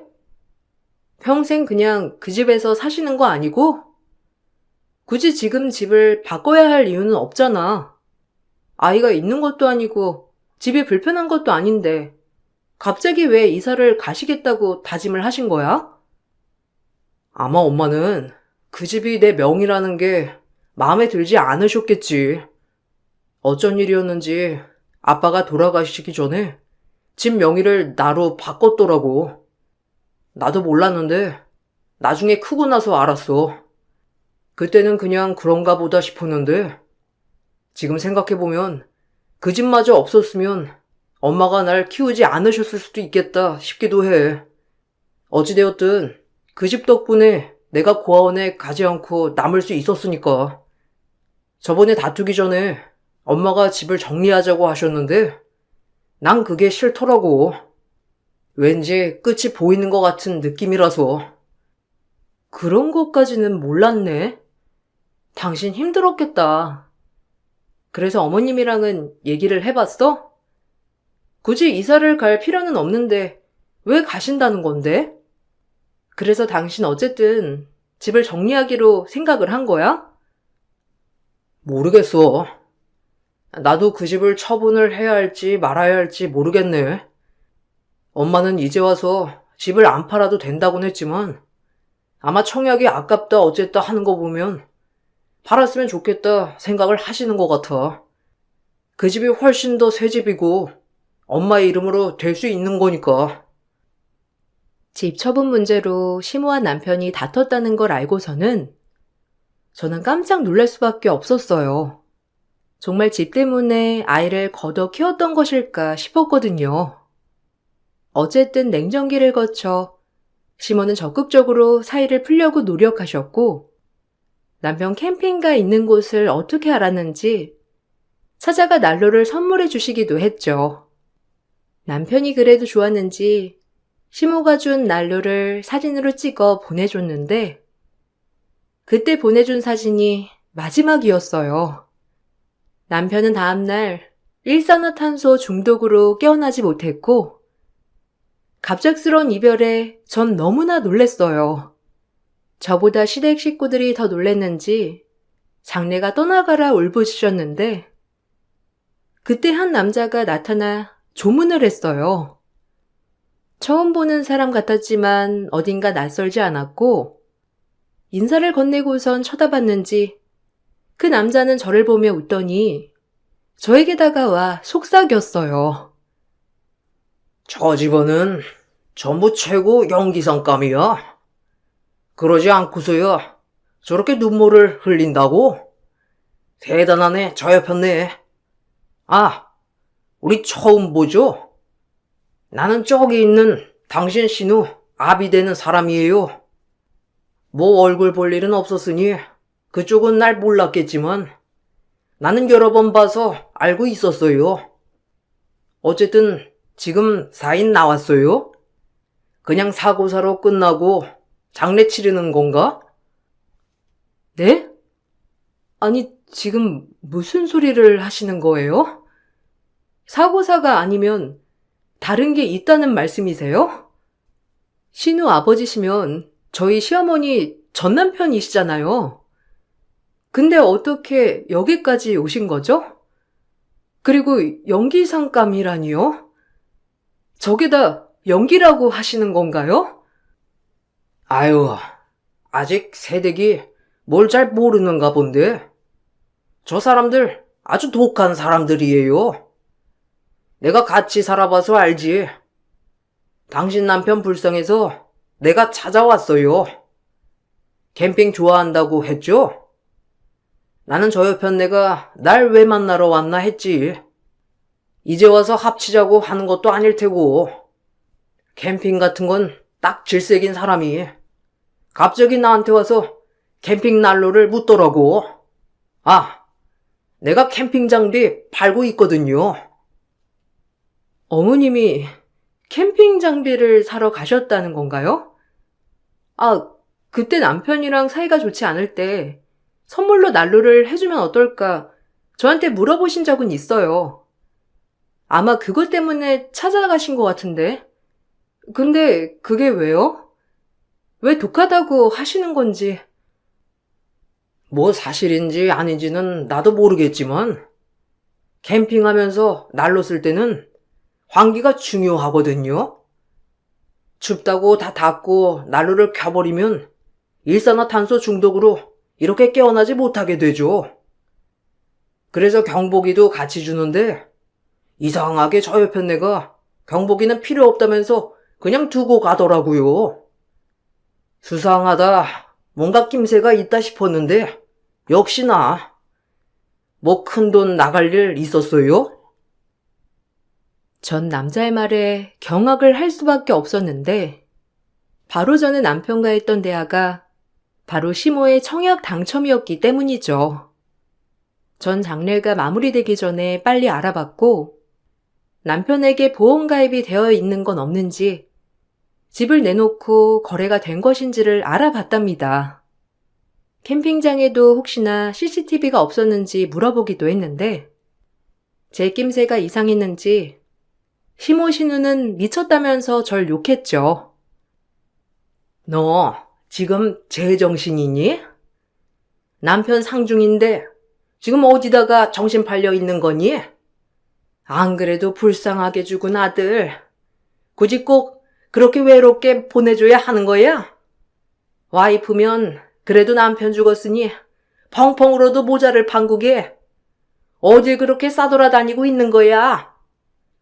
너 진짜 우리 애 죽은 거 슬프긴 한 거 맞아? 안 그래도 수상했어. 신혼이네가 혼자서 캠핑을 다닌다는 게 수상했는데 이렇게 사고 난 거 너 때문 아니니? 맞아. 왜 동생이 올케 빼고 혼자서 캠핑을 갔던 건데? 둘이서 같이 가야지. 결혼한 지도 얼마 안 됐는데 올케가 동생 혼자 캠핑 가게 안 뒀으면 이런 일이 일어나기나 했겠어? 올케 지금 죄책감 가지고 슬퍼해도 모자를 판국에 자꾸만 어디로 가서 뭐라고 다니는 거야. 내가 정말 속상해서 원. 너무 수상하지 않아요? 남편은 캠핑 초보도 아닌데 왜 난로를 켜두고 잤을까 싶어서요. 생각해보니까 그동안 난로를 쓰지 않고서도 잘 잤었는데 저한테도 환기가 중요하다면서 매번 말하던 사람이었는데 그날따라 문을 꽁꽁 잠그고 누가 업어가도 모를 정도로 잠들었다는 게 너무 수상해요. 그래서 그거 알아보고 있어요. 뭔가 증거가 나오지 않을까 싶어서요. 무슨 증거? 뭐 다른 사람이 억지로라도 그렇게 만들었다는 그 말이니? 세상에, 넌 어떻게 그런 생각을 하니? 남편 죽더니만 네가 정신줄 놓은 거 아니니? 그 캠핑 가는 곳에서 일이 있으면 무슨 일이 있다고? 괜히 들쑤시고 다니지 말고 얌전히 장례나 치러. 제가 수상하다고 말을 꺼내자마자 시모와 신우는 너무나 당황스러워했어요. 전 더 열심히 증거를 찾았고 결국 시모와 신우가 남편이 있던 캠핑장에 갔다가 술을 마시고선 텐트 곳곳을 모두 닫아버리는 장면을 잡게 되었습니다. 난방으로 난로를 피웠던 남편은 숨구멍으로 곳곳에 텐트 문을 살짝씩 열어놓았는데 시모와 신우가 술에 취해 잠든 남편을 보고선 모든 곳을 꽁꽁 닫아버린 것이었죠. 평소 술 한 잔도 잘 못하던 남편은 술에 취해 골아떨어져 버렸고 다시 일어나지는 못하게 되었어요. 경찰 조사 과정에서 시모가 남편에게 가기 전 가입했던 생명보험의 사고로 인한 사망보험금을 문의했다는 점, 전 남편에게도 이에 대한 내용을 확인했다는 점을 통해 고의성이 있다고 판단이 되었고, 그렇게 두 사람은 보험 사기, 고의로 사망에 이르게 한 혐의로 형사처벌을 받게 되었습니다. 그 뒤 제발 면회 한 번만 와달라는 시모의 편지에 저는 처음이자 마지막으로 시모 면회를 가게 되었어요. 나 사실 너무 억울해. 내가 그걸 어떻게 알고서 그랬겠니? 그냥 아들 추울까 싶어서 문 꼭 닫아준 것뿐이지. 고작 내가 문 닫아준 거 가지고 이렇게 처벌을 받아야 한다고 생각하니까 나 너무 억울해서 안 되겠어. 네가 좀 밖에서 해결 좀 해다오. 네가 나서면 다들 말을 들어줄 거 아니니. 남편 시어머니랑 신우가 고의로 그런 거 아니라고 해명이라도 좀 해줘. 참 뻔뻔하시네요. 여기서도 반성 하나도 안 하시고 대단들 하십니다. 당신 전남편한테 들었어. 그때도 전남편 술 취해 기억도 못하는 일, 술집 여자랑 엮어서 위자료 청구했다면서요? 오죽 그 사람이 억울했으면 날 찾아왔을까. 그렇게 자식 보낸 돈으로 새 집에 들어가고 싶었나? 아니면 그 새 집에 가야 걸림돌 같았던 애 떼어날 수 있다고 생각했나? 억울할 게 뭐 있어? 당신한텐 억울할 거 하나 없어. 네가 뭘 안다고 그래? 10년 넘게 먹여주고 재워줬더니만 와이프 만나고선 배은망덕하진 애가 거기다가 평생 살던 집까지 안 팔겠대. 참나, 내가 먹여주고 재워준 값은 해야 하는 거 아니야? 그 값도 못하고 가버렸는데 내가 안 억울하게 생겼어? 억울해. 억울하다고. 그 안에서 평생 그렇게 억울하다고 소리쳐봐. 누구 하나 들어주는 사람 있는지. 당신 같은 사람도 엄마라고 그깟 난로 하나 받고 감동한 우리 남편이 불쌍해서라도 내가 절대로 당신네들 가만 안 둘 거야. 거기서 나오면 내가 끝까지 당신네 발목 잡아 줄 테니까 그거 원하면 어디 다시 한번 억울하다고 외쳐봐. 시모는 제가 면회를 간 이후로 한 번도 연락이 오지 않았어요. 그 뒤로 징역형이 선고되었고 사건은 마무리가 되었지만 전 불쌍한 남편을 보내주느라 그렇게 1년을 보내게 되었네요. 장례 후 눈물 가득 고여 삭히기만 했던 남편이 꿈에 종종 나왔었는데 요즘은 잘 떠나갔는지 꿈에서 보이지는 않네요. 남편도 이젠 편안하게 잠들었다고 생각을 하려고요. 저도 이렇게 여러분들께 얘기를 해드리면서 제 마음을 정리하려고 합니다. 사연 들어주셔서 정말 감사드려요. 여러분들은 곁에 있는 소중한 사람들과 늘 행복한 시간을 보내시길 바랄게요. 안녕하세요. 저는 지긋지긋했던 남편과의 결혼 생활을 끝내고 이제야 자유를 찾게 된 30대 여자입니다. 저도 보잘것없는 인생이지만 남편이 저를 진심으로 사랑하는 마음이 느껴져서 결혼을 결심하고 제 인생을 맡겼는데 결국 남이 되어버린 좋지 않은 결과로까지 이어지게 되었습니다. 남편과는 11년간 함께 있고 그 긴 시간 동안 노력했지만 모든 건 뜻대로 되지 않더라고요. 남편과 마음 맞춰 사는 것도 버거운데 시댁 식구들까지 저를 힘들게 하다 보니 하루하루 견디기가 쉽지 않았습니다. 노력을 해도 되지 않는 것들이 있더라고요.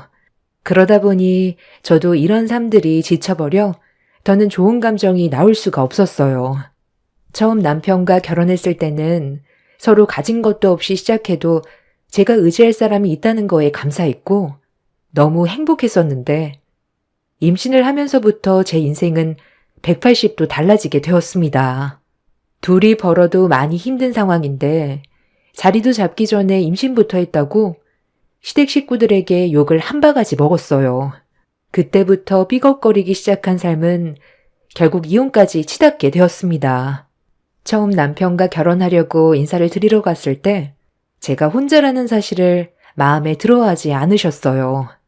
온전치 않은 가정 환경에서 자라왔다는 게 신경이 쓰이셨는지 남편과의 결혼을 고민하셨지만 남편도 잘난 건 아니었기 때문에 그런 처지를 시모도 인지하고 허락을 해주셔서 식을 올릴 수는 있었습니다. 부족한 게 많아도 서로 사랑하니까 좋은 마음으로 받아주실 줄 알았지만 그건 오롯이 제 생각이었고 결혼 생활이 이렇게까지 힘든 줄은 몰랐습니다. 자리를 잡기도 전에 임신을 하게 되고 만삭이 되자 시모가 시댁으로 들어와 살라고 강제 결정을 하셨어요. 밖에서 일하는 남편 신경 쓰게 할 거냐면서 출산 이후 몸조리도 해야 되기 때문에 무조건 들어오라고 하시길래 남편과 상의 끝에 불화를 만들고 싶지 않아 시모의 말을 따랐습니다. 모든 결정권은 시모에게 있었어요. 그 이유는 시댁 집안은 가족이 있지만 저는 가족 없이 홀로 살아왔었거든요. 제가 20살이 되었을 때 엄마는 저를 버리고 떠났어요. 아빠가 돌아가신 지 3년 만에 엄마는 다른 남자를 만나 따로 살림을 차렸습니다. 저희 가족은 워낙 가난했던 삶이었기 때문에 아무리 발버둥을 쳐도 가난에서 벗어날 수가 없었어요. 엄마도 그런 삶이 많이 힘들었는지 항상 아빠에게 불만을 털어놨었죠.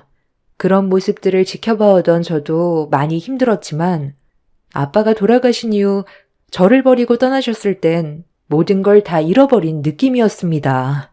엄마와 함께 살던 집도 처분이 된 상태였고 봉투에 500만 원 넣어두시곤 짧은 말 한마디 적혀 있었어요.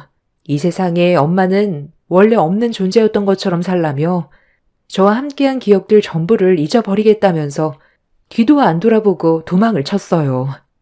그 순간 버림받았다는 거에 너무 큰 충격을 받았고 더 이상 살고 싶은 마음도 없었는데 아빠와 함께 찍은 사진 한 장이 눈에 들어왔어요. 행복했던 그런 기억들이 스쳐 지나가면서 아빠가 저를 보며 웃고 있는 모습이 꼭 살아야 된다고 얘기하는 것 같은 느낌이 들었습니다. 그래서 이대로 생을 마감하기에는 너무 억울하고 분해서 열심히 앞만 보며 살아왔던 거고 그런 삶을 살아오면서 남편을 만나게 된 거였죠.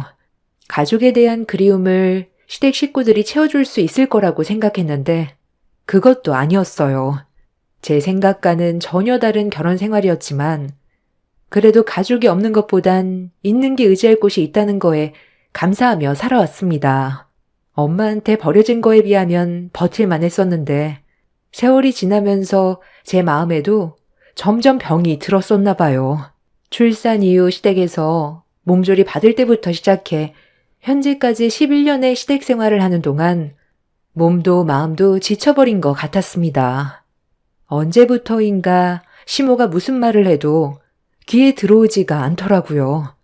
무기력해진 제 자신을 보고 있을 때면 한계라는 걸 느낄 수가 있었습니다. 얘, 너 무슨 생각을 그리 하는 거야? 고기가 다 타고 있잖아. 음식 하다 말고 왜 멍하니 서 있는 거야? 내가 잔소리 좀 했다고 지금 반항하는 거니? 아유, 이리 나와봐라. 하기 싫으면 말을 하던지. 비싼 소고기 전부 다 태워 먹었잖니. 뭐 하나 시켜도 똑 부러지게 하는 게 없어. 가정부였던 너희 엄마가 오죽 답답했으면 너를 버리고 떠났겠어? 나 같아도 너를 버렸겠다. 어떻게 된 게 10년 전이나 지금이나 변한 게 하나도 없냐?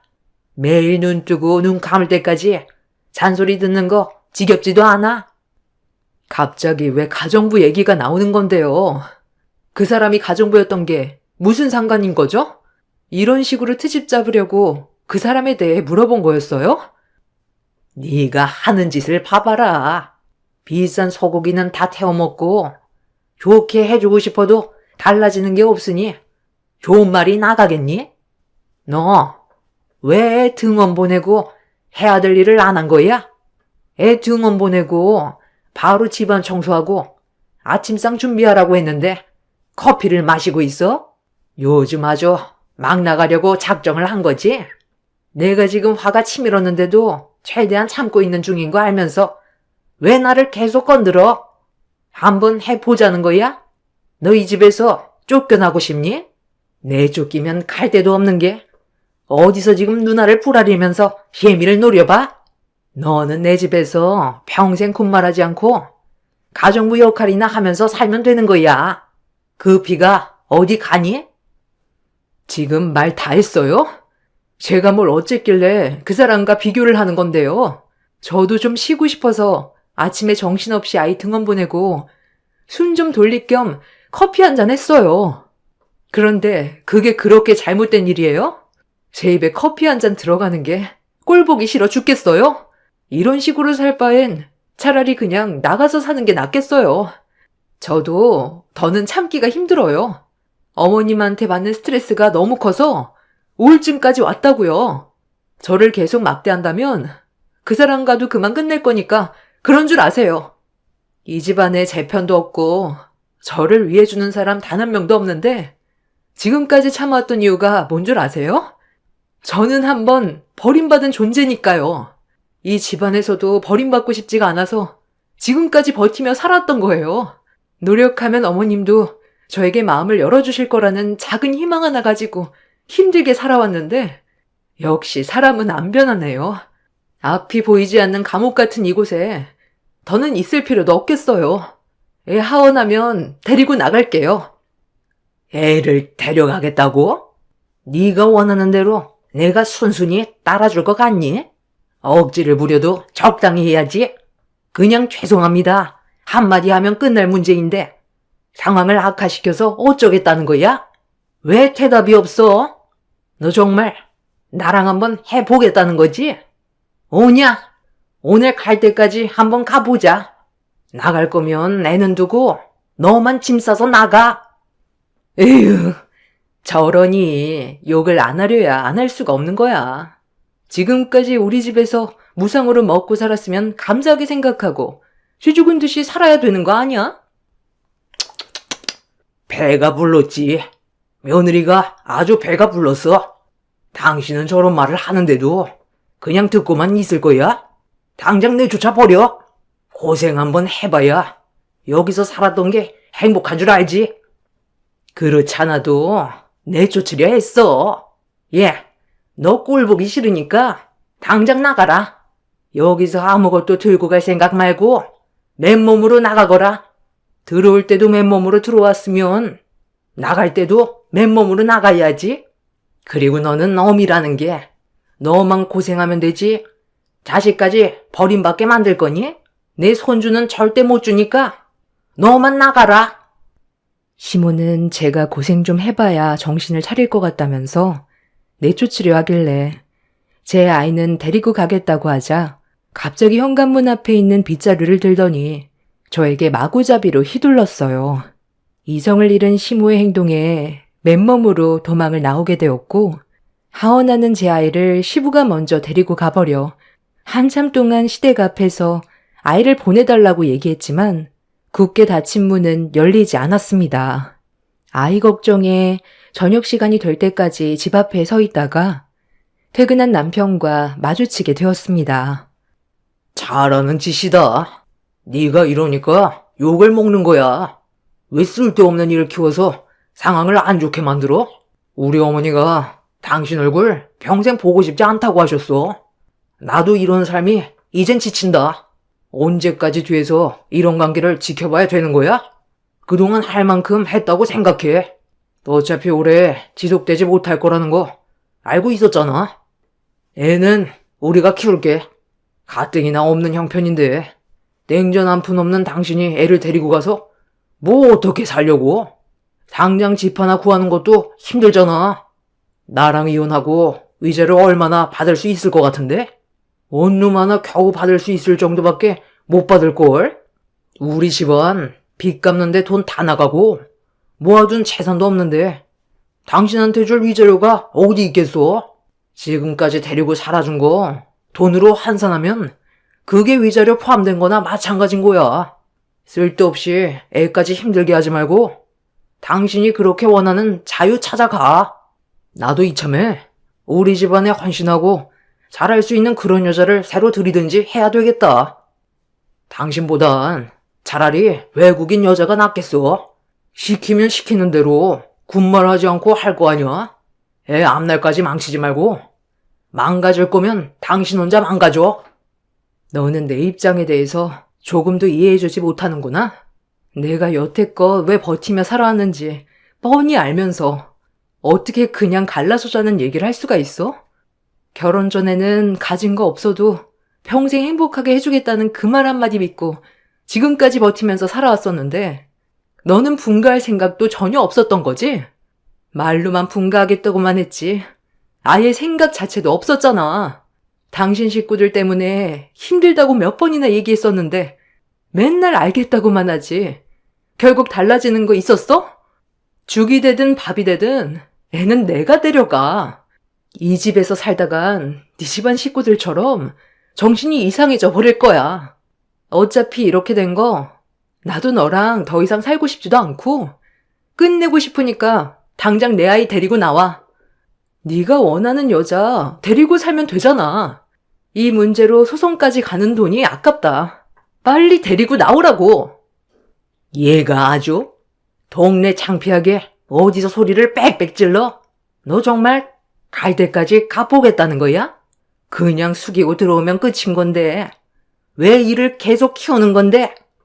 당신들 집안과 더 이상 엮이고 싶지 않아. 지긋지긋하다고. 나는 당신들 집안에 평생 헌신하려고 들어온 거 아니야. 행복해지고 싶었고 웃으면서 살고 싶었어. 맨날 아침에 눈 떠서 눈 감을 때까지 기가 따가울 정도로 안 좋은 말들을 듣는 게 정신적으로 얼마나 힘든 줄 알아? 저리 비켜. 한 번만 더 내 몸에 손대면 그땐 그냥 여기서 다 죽는 거야. 내 배 아파서 낳은 내 아이는 내가 데려가. 내일 이혼 서류에 도장 찍으러 갈 거니까 그런 줄 알아. 어른들의 싸움에 울고 있는 제 아이를 데리고 지긋지긋했던 시댁에서 나와 제 마음을 털어놓을 수 있었던 지인에게 찾아가 도움을 요청했습니다. 오갈 데가 없다는 현실에 저를 버리고 간 엄마가 원망스럽기도 했지만 그런 생각을 해봤자 제 삶이 달라지는 것도 아니었기 때문에 앞으로 제 아이와 함께 어떻게 살아갈지 많은 고민을 했어요. 이혼하고 받은 위자료로 둘이서 살 수 있는 작은 원룸 하나 구해 할 수 있는 일이면 닥치지 않고 열심히 해서 보란듯이 잘 살고 싶었습니다. 결국 며칠 후 남편과 이혼 서류에 도장을 찍게 되었고 11년간 가정부 취급하던 시댁 식구들의 모진 핍박에서 벗어나는 자유를 얻게 되었습니다. 이혼하는데 시댁 식구들이 한꺼번에 몰려와 마지막 기회라며 깊게 생각하라고 결정하라면서 제가 확고하게 움직이니 많이 당황스러워했지만 이미 제 마음은 완전히 떠난 상태였습니다. 지긋지긋했던 결혼생활 청산하고 얼마 되지 않은 위자료 받아서 제 아이와 함께 원룸 생활부터 시작했어요. 맨날 시댁에서 아이한테 안 좋은 모습 보여주며 사는 것보다 조용하게 사는 게 아이한테도 심적 안정이 되는 것 같았습니다. 앞으로 좋은 일들만 있을 거라고 긍정적으로 생각하면서 제가 할 수 있는 일자리를 알아봤고 어렵지 않게 취업이 돼서 열심히 살아가고 있었는데 어느 날 저녁 남편이 문을 두드렸어요. 아이를 의무적으로 보여줘야 되는 시기가 있어서 집 주소를 알고 있었는데 남편이 제 아이와 만날 시간도 아닌데 갑자기 찾아왔길래 안 좋은 기분으로 현관문을 열면서 늦은 시간에 왜 찾아왔냐고 기분 나쁜 얼굴로 남편을 바라보는 순간 처음 보는 남자가 갑자기 툭 튀어나왔어요. 나는 뭐 여기 오고 싶어서 온 줄 알아? 이 사람이 계속 당신 집 주소를 알려달라잖아. 그래서 누구냐고 물어보니까 당신 어머니와 관련된 사람이라고 하길래 같이 온 것뿐이야. 그리고 무슨 말을 하려는 건지 나도 들어는 봐야 할 거 아니야. 아직 우리 부부관계 아이가 있는 한 유효한 거 알지? 딱 봐도 돈 좀 있어 보이는 분 같은데? 안녕하세요. 저는 한결법인 대표 김승철 변호사라고 합니다. 따님 성함이 이윤정 씨 맞으시죠? 어머니 조남이 황영애 씨 되시고요. 제가 오늘 갑자기 찾아온 이유는 이 봉투를 드리기 위해서인데요. 돌아가신 모친께서 남기신 유언장입니다. 일단 먼저 읽어보시고 대화를 이어가는 게 좋을 것 같으니 확인 좀 해보시겠어요? 윤정아, 엄마다. 네가 유언장을 건네받았을 땐 이미 엄마는 이 세상 사람이 아니겠지만 항상 네가 어떻게 살아왔는지를 지켜보고 있었어. 내 몸이 온전했을 때 연락을 하고 싶었는데 사람 일이라는 게 쉽지가 않더구나. 여러 가지 얽히고 설킨 일들을 처리하다 보니 너한테 편지만 남길 수밖에 없는 신세가 되어버렸네. 죽음이 바로 코앞까지 다가오다 보니 너한테 모실게 했던 그 행동에 대해 나도 많이 후회스럽고 무엇 때문에 이렇게까지 했는지 되돌아보니 결국 돈 때문이었지. 가난한 삶에서 벗어나고 싶었던 내 마음이 그때 당시 너무 컸기에 당장 놓칠 수 있을지 모를 많은 재산을 모른 척 할 수가 없었어. 그래서 너와의 관계를 끊어냈었던 거다. 마지막까지 발길이 떨어지지 않아. 네가 집으로 돌아갔을 때의 모습까지 보고 눈물을 훔치면서 앞만 보며 뛰어갔어. 그리고 나는 내 몫을 차지하기 위해 병들어 가고 있는 한 사람과 한국을 떠났었다. 많은 걸 설명할 순 없지만 너도 어느 정도는 알고 있었을 거야. 너희 아빠와 결혼 생활하면서 엄마가 다른 남자를 만나고 있었다는 것을. 너희 아빠가 암으로 떠난 뒤 3년간 그 사람과 만나오면서 재혼하려고 생각 중이었는데 너한테 차마 얘기할 수가 없었던 게 엄마에 대한 증오심이 커질까봐 그랬어. 그 사람은 지금까지 홀로 외롭게 살아왔었기 때문에 엄마가 필요했었지만 가정을 꾸리는 건 원하지 않았어. 자유로운 생활을 선택했던 거야. 그래서 3년간 설득을 했지만 끝내 해외로 떠나겠다는 말을 하더구나. 그 사람이 갑자기 떠나겠다는 결정을 내렸을 땐 엄마도 많이 당황스러웠었지. 그 사람 또한 너희 아빠와 마찬가지로 암이었는데 검사 결과 길어야 몇 년이라는 시간밖에 주어지지 못한다는 말에 해외여행을 선택했었어. 엄마는 그 사람을 보내면 모든 걸 잃게 되는 거나 마찬가지였지. 그래서 급하게 모든 걸 정리할 수밖에 없었다. 너한테 이런 문제를 얘기했다면 분명 그 사람에게 떠나지 못했을 거야. 엄마가 자식을 버리고 떠난다는 게 얼마나 가슴 아픈 일이겠니? 그렇다고 눈앞에 보이는 그 사람의 재산을 버릴 수가 없었던 거야. 그리고 그 사람과 함께하는 몇 년간 나는 법적으로 혼인관계로 생활했고 그 사람이 떠난 뒤에 너를 만나려 했었어. 엄마가 재혼한 그분이 암으로 결국 떠나고 엄마는 저에게 다시 나타나려고 했지만 사람 일이라는 게 모든 것들이 계획대로 되지 않는지 엄마한테도 건강상 문제가 생겼다는 걸 느끼게 되었고 검사 결과 정말 웃기게도 아빠의 뒤를 따라갈 수밖에 없는 병을 앓게 되었습니다. 엄마는 아픈 몸으로 제 앞에 나타나고 싶지가 않았었는지 대장암을 치료하기 위해 바로 항암 치료에 들어갔지만 생각했던 거와 다르게 건강은 점점 악화가 되어갔고 결국 버티다 못해 치료를 포기하게 된 거였어요.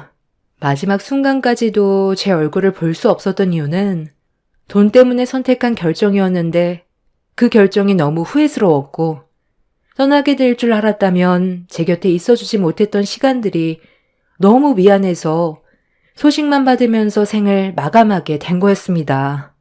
엄마의 계획은 돈이 많았던 그 사람과 마지막 순간까지 모든 걸 함께 해준 뒤 남겨진 재산으로 저와 행복하게 살고 싶었던 계획을 가지고 있는 것 같아 보였지만 모든 건 뜻대로 되지 않았던 거였죠. 엄마는 저를 떠날 때부터 생을 마감할 때까지 저만 생각했었다는 말을 끝으로 변호사분에게 모든 내용을 전달했다면서 엄마의 재산이 저에게 넘어갈 거라는 말과 미안하고 앞으로 제 아이와 행복하게 살아가라며 사랑했다는 말로 엄마의 편지가 마무리되었습니다. 장문의 편지를 읽어내려간 저는 눈물을 쏟아냈는데 주저앉으면서 바닥에 떨어뜨린 엄마의 편지를 남편이 주워들어 읽더니 제 앞에 서 있는 변호사에게 재산의 금액이 얼마냐고 물어봤어요. 변호사분은 이혼한 관계인 상황에서 개인 재산을 알려줄 수 없다며 입을 닫았고 저와 방에서 따로 대화를 하자면서 주저앉아 있는 저를 일으켜 세워주었습니다. 잠깐만요. 다들 그만 숨어 있고 빨리 나와. 지금 난리 났다니까. 내가 뭐라고 그랬어? 이 변호사 양반이 찾아올 때부터 뭔가 있을 것 같다고 했지? 뭔데? 뭔데 그래? 나도 좀 이상스럽다 했었는데 돈과 관련된 문제니? 제가 갑자기 변호사랑 만날 일이 뭐가 있어? 그 편지 이리 좀 내놔봐라. 얼마인지는 나도 모르지. 개인 재산이라고 알려주지 않는데 엄청난가 봐. 이 사람 어머니가 돈 때문에 버리기까지 했는데 그럼 그 돈이 얼만큼 컸길래 그런 결정을 단호하게 내리겠어. 돈 쫓아가다가 생을 마감했다잖아. 그래서 그 돈이 지금 이 사람 앞으로 전부 옮겨질 건가 봐. 우리 재결합 아직 가능한 거지? 당신이랑 내가 그동안 왜 삶이 힘들었어? 없는 형편에서 먹고 살려고 하다 보니 가난에 찌들어 그런 거였잖아. 그런데 그 돈 받으면 우리 행복하게 살 수 있어. 이 내용이 정말 사실이니? 아니 어떻게 너를 버리고 돈을 택했다는 게 믿어지지가 않지만 네 애미도 오죽 힘들었으면 그런 결정을 했겠어? 그래서 이제 어떻게 할 거야? 일단 빨리 재산부터 전부 받아놓고 다시 얘기하자. 우리 며느리가 이제야 사랑고시를 하려나 보네. 그동안 무상으로 먹여주고 재워준 보람이 이제야 성과를 보는구만. 여보, 우리도 이제 사람답게 살 수 있겠어. 앞으로 고생 끝, 행복 시작이야. 며느라, 오늘 먹고 싶은 거 말만 해라. 아직 뭐가 어떻게 돌아가고 있는 건지도 파악도 안 됐고 우리 엄마 장례도 못 치러드렸는데 앞으로 잘 살아보자고? 저 지긋지긋한 놈이랑 이혼 서류에 도장 찍었고 법적으로 완전한 남이 됐는데 내가 왜 너희 집에 다시 기어 들어가? 당장 내 집에서 나가. 한 번만 더 발을 들이면 주거 침입죄로 신고할 줄 알아. 아유 며느라, 그때는 서로 감정이 너무 안 좋아지다 보니까 그랬던 거지.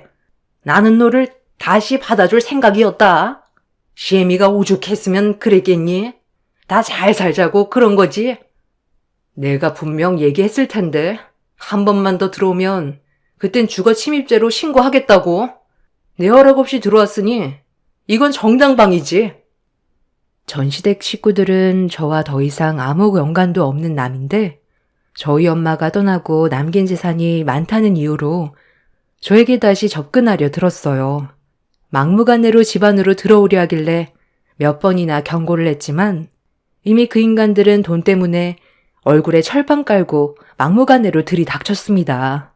결국 더 이상 참지 못한 저는 그 인간들을 향해 찬물을 한 바가지 부어버렸고 그 자리에서 경찰서에 주거 침입죄로 신고를 넣었습니다. 그 인간들은 제가 너무 흥분한 것 같다면서 어느 정도 진정이 되고 난 이후 다시 얘기하자며 더 이상 제 심기를 건들지 않았습니다. 그렇게 한바탕 뒤집고 난 이후 변호사와 다시 한참 동안 대화를 나눴고 저는 안치실에 안치되어 있는 엄마의 장례를 치러 드렸습니다. 매몰차게 뒤도 안 돌아보고 떠날 땐 언제고 차가운 몸으로 돌아온 엄마의 모습을 보니 너무 가슴이 아파졌습니다. 그동안 보고 싶어도 죄책감 때문에 저를 볼 수 없었던 엄마가 얼마나 힘들었으면 핏기가 하나도 없이 얼굴에는 그늘진 모습이었어요. 자식의 도리로서 엄마의 장례를 정성껏 치러드렸고 변호사의 도움을 받아 엄마의 재산을 제가 힘들이지 않고 받을 수가 있었습니다. 가난에 찌들어 돈이 없던 시절 가정부 생활을 하면서 입에 풀칠하던 때와 다르게 세상을 떠난 엄마의 신분은 돈이 많았던 사모님으로 바뀌어 있었지만 이렇게 떠나고 나니 인생이 참 허무하게만 느껴지더라고요.